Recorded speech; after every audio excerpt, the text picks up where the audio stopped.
Noong nakarang linggo, nag-cover kami sa Iloilo City para sa Parao Regatta Festival, isang makulay na selebrasyon ng maritime heritage ng mga Ilonggo. Nagsimula ito noong 1973 at kinilala bilang pinakamatandang traditional sailing event sa Asia, kung saan ang bida ay ang Parao, isang traditional Visayan double outrigger sailboat na ginagamit ng mga mangingisda sa Western Visayas. Unang coverage namin ay yung Pintalayag. Dito ang mga artist ay nagpipinta ng makukulay na disenyo ng sails ng paraw para ginagawang malaking canvas ang layag. Kaya bago pa magsimula ang race, para ka lang nasa outdoor art exhibit. So anong magandang gawin sa ganitong klaseng coverage? Magsimula sa wide establishing shot ng maraming sails na pinipintahan para makita agad ang scale ng event. Number 2, lumapit sa artist para sa detail shots, mga brush strokes, paint dripping, at texture ng canvas sail. Tip number 3, huwag kalimutang kunan ng interaction ng artist at ng mga bangka at mga crew kung meron. Ang ganitong moments na nagbibigay ng human story sa larawan. Ang mga painted sails na ito ang mismong gagamitin sa race, kaya kapag nasa dagat na sila, nagiging parang moving art gallery sa Iloilo Street. Sumunod na araw yung main event na, ang sailing race ng Parao Sailboat. Dozens of colorful boats ang naglalayag sa Iloilo Street at dito talaga kailangan na mabilis ng mata bilang isang photojournalist. So ano magandang gawin sa ganitong klaseng coverage? Pumwesto sa shoreline at gumamit ng low angle para mas dramatic ang dating ng mga layag habang hinahampas ng hangin. Maghanap ka ng layered composition, both sa foreground, ibang paraw sa background, at sky sa taas. Nagbibigay ito ng depth sa photo. Tignan mo kung makaka-capture ka ng mga action shots tulad ng mga sailors na humihila ng mga tali, mga tubig na tumatalsik, mga naghugas sa mga muka, mga hugas sa mga kamay, mga paa, o moment na tumatama ang hangin sa layag. Alam nyo ba na ang Paraw ay kilala sa bilis nito at kayang umabot ng halos 30 kilometers per hour gamit lang ang lakas ng hangin. Kaya minsan split second lang ang perfect action shot. Meron pala akong dalang drone nung nag-shoot kami dito. At isa sa mga ginawa ko, imbis na gamitin ko yung aftermarket kong storage case ng drone, ginamit ko yung original bag na kasama sa DJI package nung time na binili ko to.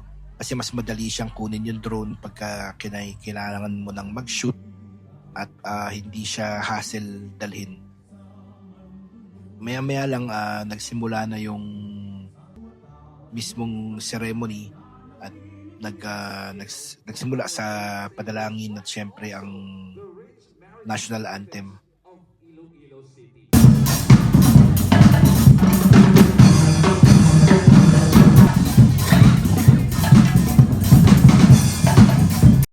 Ito pala yung sample ng mga drone shots ko nung mga time na yun.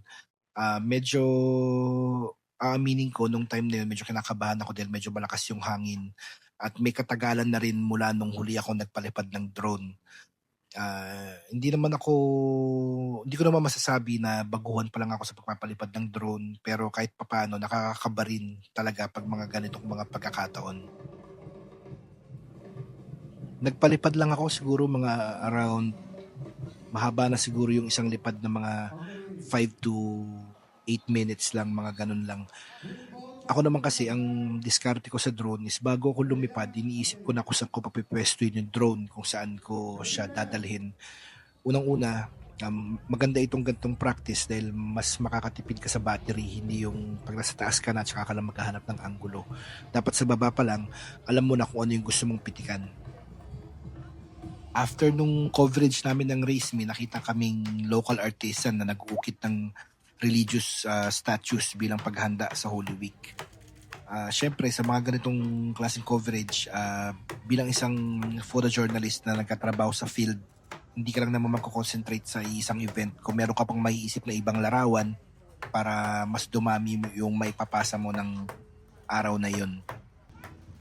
Sa mga ganitong subject, fumocus ka sa mga kamay ng sculptor, ang pag-ukit gamit ang chisel, wood shavings na nahuhulog at dahan-dahang paglabas ng detalye ng mukha ng santo.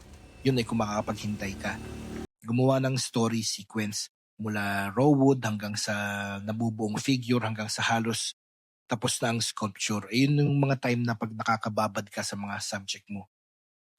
Kuhanan din ng environment ng workshop. Nandiyan yung mga tools, mga kahoy at natural light yung pumapasok sa studio. Ito ang nagbibigay ng mood at authenticity. Ito pala yung mga sample ng mga shots ko nung mga time na yun. Sana makatulong.